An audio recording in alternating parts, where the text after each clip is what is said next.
Hi, this is Avinash Sharma, and in this session, we will discuss data integrity in SQL Server. What is the data integrity? Data integrity means accuracy and consistency of data in a table. You create a database and you create the table and you enter the data in that table. But before entering the data, you want some validation. You want to make sure that data which is being entered in the table is according to your business rule. Suppose like you have a field that is a date field and like some user by mistake enter the phone number in that field. So that should not be happen according to the business rule. Now you want to maintain the uniqueness in a table on a basis of like single column or multiple columns.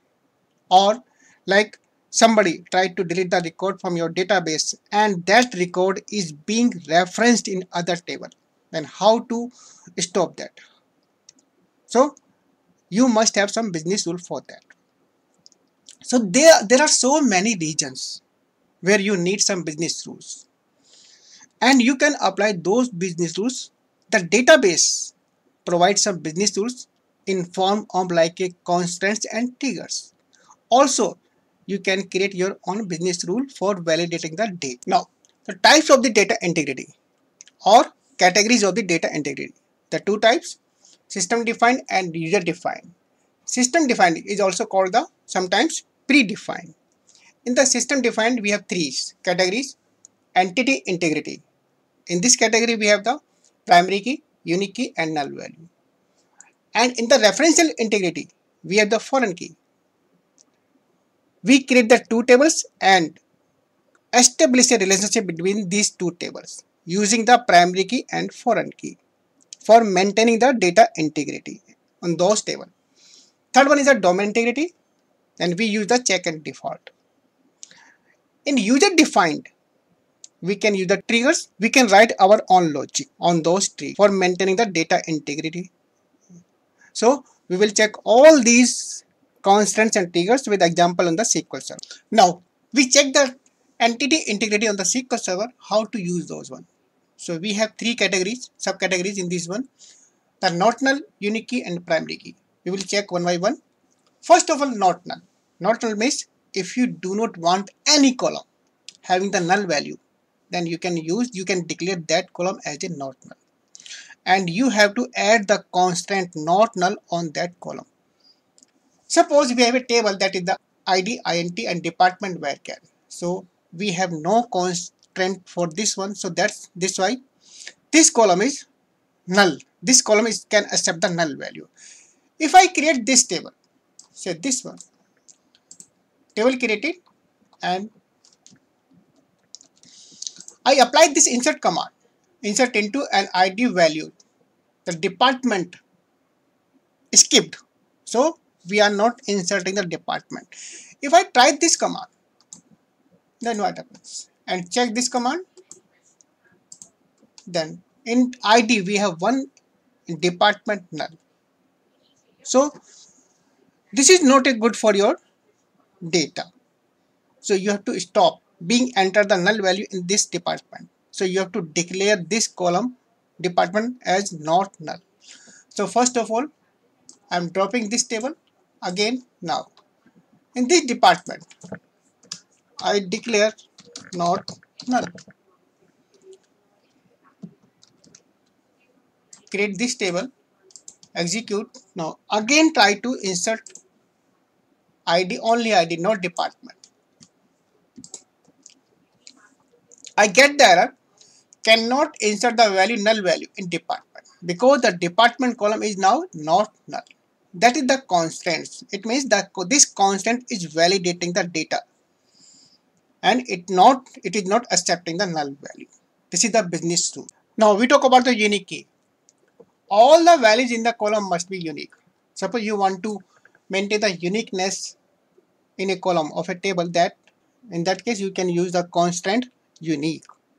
So we have a table ID int department varchar not null, but ID int and there is no constraint. If we create this table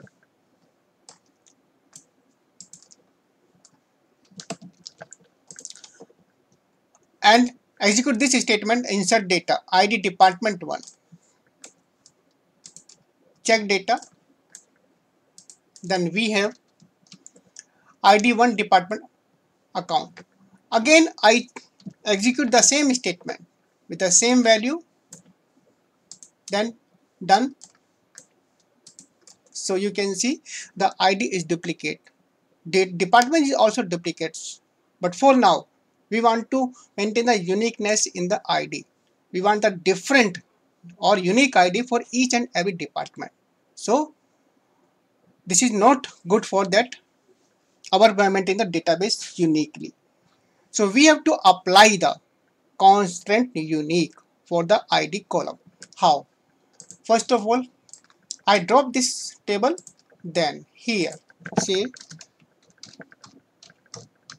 again create this table, again now execute this statement, done, check data.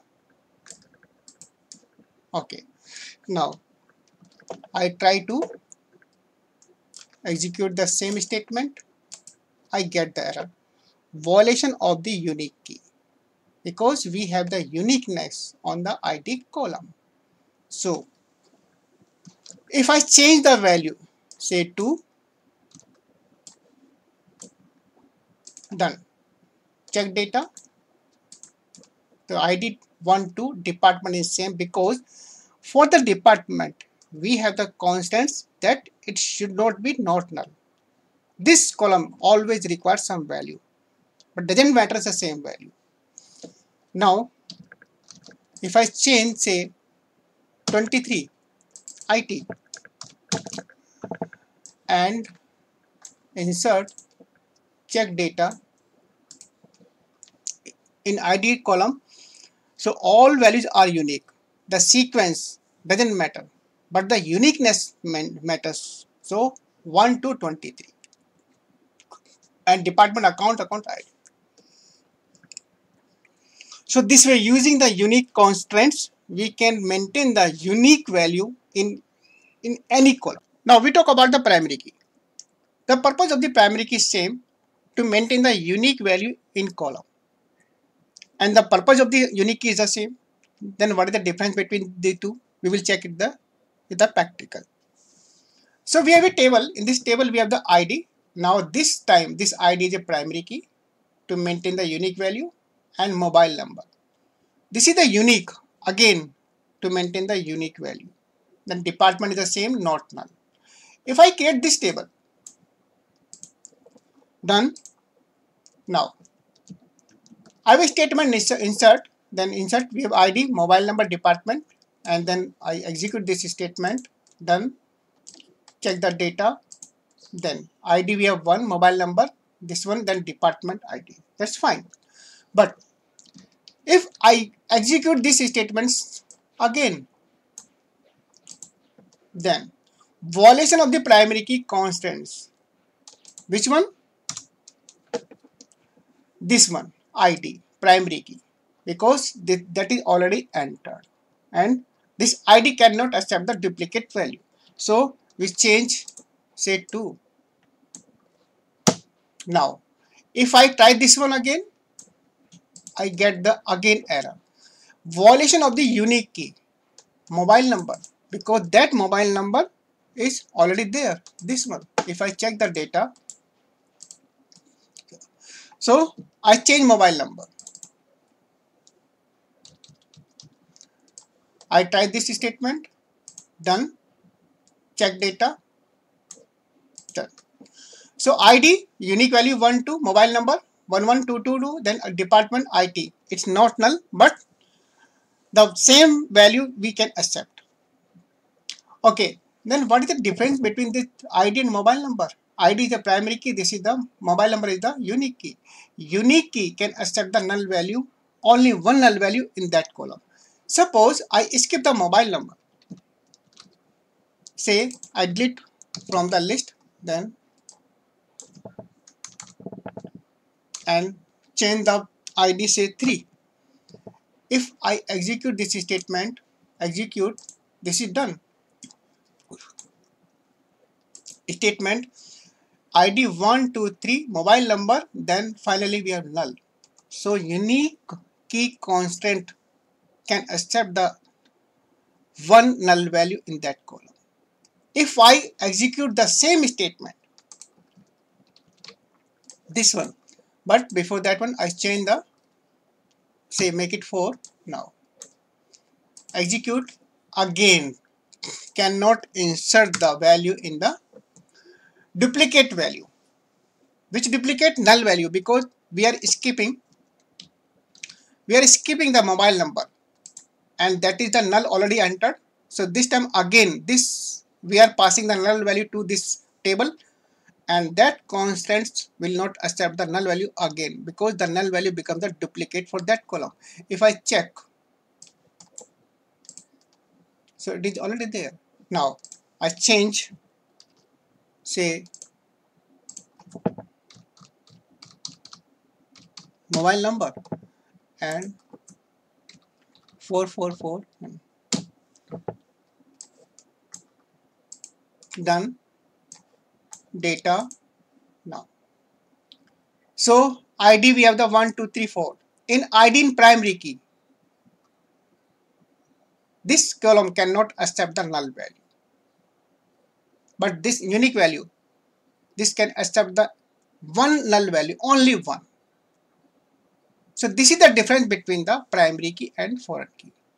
Second difference, if you check the table, definition of the table, so indexings, by default when you create the primary key, so it creates a cluster index in primary key, this one. And for the unique, it's create the non-cluster index. So this is the second difference between the primary key and the unique key. Now we talk about the domain integrity. What is that? Domain integrity, you can define your own rules for validating the values, range and format. So you can use the two constants, check and default. In check, you can define some condition, and default, you can define the some default value or initial value. How? We have a table and ID, we have primary key, that's fine. In age, that is a int, but I want a condition for the age, that age should not be less than 40. So I can have a condition for this column. How?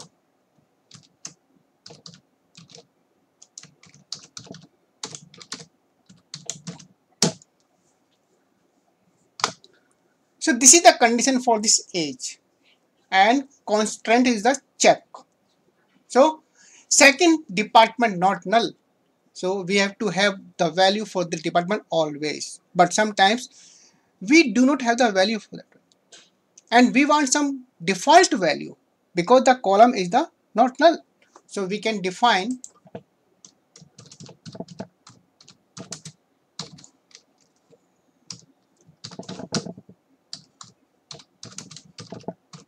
default department. It means the column is not null. So this column always requires a value. But at the time of the entry of the details, then you do not have the department name. So by default, it will take this value. Now, I execute this and create the table. So, I have a statement insert, then ID, age, department. In ID we have 1 and age 40, then department is the IT. Now, I skip the department, this one. Age is 40, but the condition is age should be less than the 40. If I execute this statement, I get the error. Error for what? Error for the check constraint. That is the conflicted with the condition. Okay. I change the value, say 30. But still, we are skipping the department. So, now, the data done.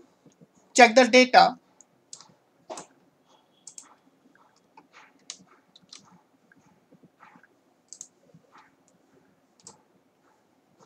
So you can see ID 1 and age 30 because age less than 40, and department is the default department, this value. We skipped this value, but we have a default value, we have the initial value in the constraint. And if I say pass department,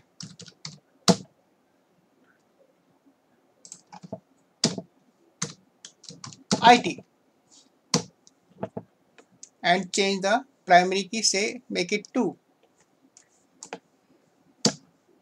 then execute this one, check statement, and now ID unique 1 2, age same, but department this time it's a IT because we pass the value for the department. So when you pass the department value for the department, then it will ignore the default value. Otherwise, it takes the default value. Now we talk about the foreign key. What is a foreign key? Foreign key basically is used to establish a relationship between the two tables. One table is called the master table and other table is called the details tables. The table which is having the primary key is called the master. Other table which is having the foreign key is called the details. Or you can say the primary key table is called the parent table or foreign key table is called the child table. The purpose is to maintain the data integrity between these two tables, because after creating the relationship between these tables and you perform some activity on parent table or child activity, then what is the impact of other table? So this is managed by this foreign key. Now we have the two tables. This is the customer table and the customer order table. You can see in the customer table we have the customer ID, that is the primary key, then details of the customer mobile number and city. So in this table we will maintain the master data of the customers, and this data is maintained for the per customer only once. In customer order we will maintain the entry for those customers who are exist in the customer table, because this is the customer order table. So every time the customers order something, then we are entering the data in this table, customer order, and this foreign key will make sure that customer ID for which we are entering the data exists in this customer table. So in the customer order table we have the order ID, that is the primary key, customer ID, this is the INT. The data type of this primary key, customer ID, and this customer ID is the same, must be the same. Then order date, then price, and finally we have the foreign key, customer ID, this one. References customers table, this table, and the. So if we create this table, so in the customer ID, customer order table, the customer ID is referencing the primary key of this customer table. So how does it work? We will check this one. First we create this table. Now the table is created. The concept of the foreign key, we can check with this diagram. We have the two tables, the customer and the customer order. In the customer ID, we have the primary key. In the customer order table, order ID is the primary key and customer ID is a foreign key. So we have relationship using the foreign key. This is called the referential integrity. Now, the condition is the data type of this primary key and the foreign key must be the same. The name of the column doesn't matter. It could be anything. And you can create any kind of foreign key, but the condition is same. The data type must be the same. And the relationship is a one-to-many.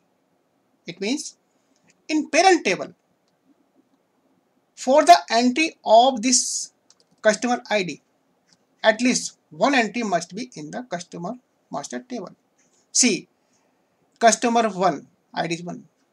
Then in customer order table, we have the 1. And we have the multiple entry for the customer ID 1.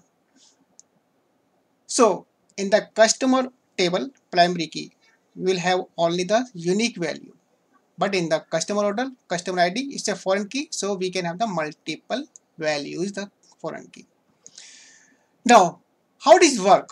What is the impact of the referential integrity of foreign key? Suppose if you insert the data in customer table, insert new customer, then there is no impact on the customer order table in case of the foreign key. But if you insert in the customer order table, then definitely it will check the customer ID exists in the customer ID or not, because it's a one-to-many relationship and foreign primary key foreign key relationship. So if this ID exists in the customer, then it will accept the data, insert data. And if this ID, say 1 or 2, does not exist in this customer ID, customer master table, then it will display the error. In case of the update, if you update the customer table, master table, say if you change the customer ID, then again it will check if this ID, say 1 or 2, is having the reference in the customer order. So if you like update the 1, then it is there, so you can't update this one. Suppose you want to say make it 6, then you can't do that one, because the reference of the 1 is in the child table. But it's 4. Suppose if you want to update, you want to make it say 5, 6, then you can do that one, because regarding the 4, there is no entry in the customer order table. So you can update this one. 3 and 4 you can update. And in case of the update customer order table, foreign key table, and suppose if you change this 1, again it will check. If you make it like say 1, 6, it will again check the 6 exists in the customer order. If exists, then update data, otherwise error. And in case of the delete, suppose if you delete the data from the customer master table, again it will check. Suppose if you deleting 1, it will check if the reference records are in the customer order, then it will not delete the data from the customer order, customer master table. In case like you delete the 4, so there is no reference in the customer order for the customer ID 4, then you can delete this record easily.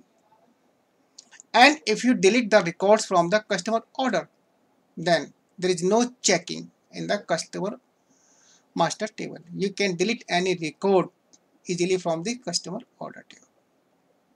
So this is the functionality of the primary key and foreign key. Now, how to maintain the data integrity using the triggers? What are the triggers? Triggers is a special kind of procedures, store procedures, which executes on the basis of some event. Some event means like DML statement. When you delete, update, insert in a table, then that triggers fires. We have a table that is the employee. We check the data in this table, and we have some data ID. These are the ID 1003, 1005, 1006. Now, I want to apply a rule.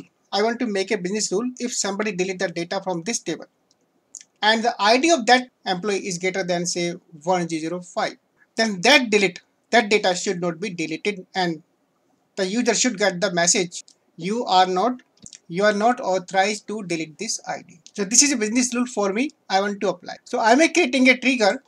Create trigger name, then employee table, this table, and the event is delete. So whenever like you delete the data from this table, so this trigger will fire.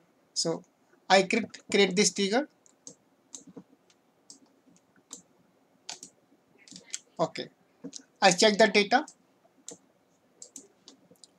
103 and 105. The condition is ID if less than 105, then it should be deleted.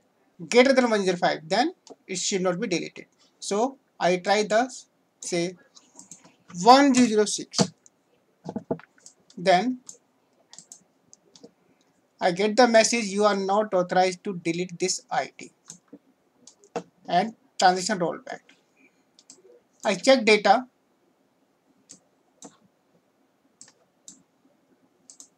1006 is still there. If I delete this one, 1003, that is less than 105,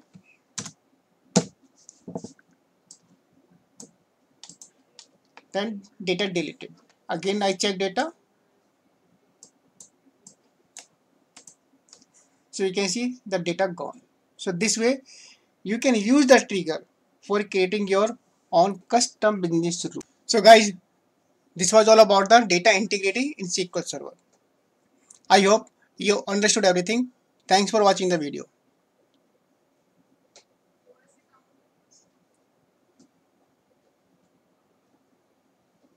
Now we will check the functionality of the primary key, foreign key on the SQL Server.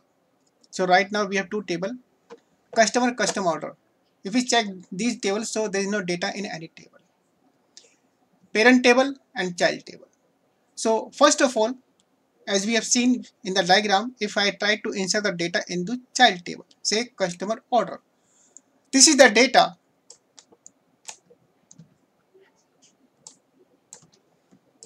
in customer order child table. If I try this one, then I get the error conflicted with the foreign key, because this customer ID, customer order table, is referencing the primary key of the customer table. It means this ID1 must exist in the parent table, customer table. So first of all, I make the entry in this customer table. Now I check the data. So I can see there is a one entry in the customer parent table and ID is 1. If I try this statement again with the customer ID 1 in customer order, then execute it and now check data. So now you can see in each table we have one entry, the customer ID 1, the customer ID 1. So when you enter the data in the parent in the child table, then it checks whether this ID this exists in the parent table or not. So I make more entries in the customer master table. Now I check the data. So in customer we have the 1, 2, 3, 4. Now in case of the update, suppose if I update the parent table customer master table 1, 2, 3, 4, and if I make this, I've changed this to say 1, I make it 6, then that is not possible because this 1 is referencing in this one. But I can change 2, 3, 4. So I say 1 customer and 1 is referencing here. So if I try to change this one, then update statement conflict with the reference button. So I cannot change this one. But if I make say 2 and make it 6, then it is done. Why?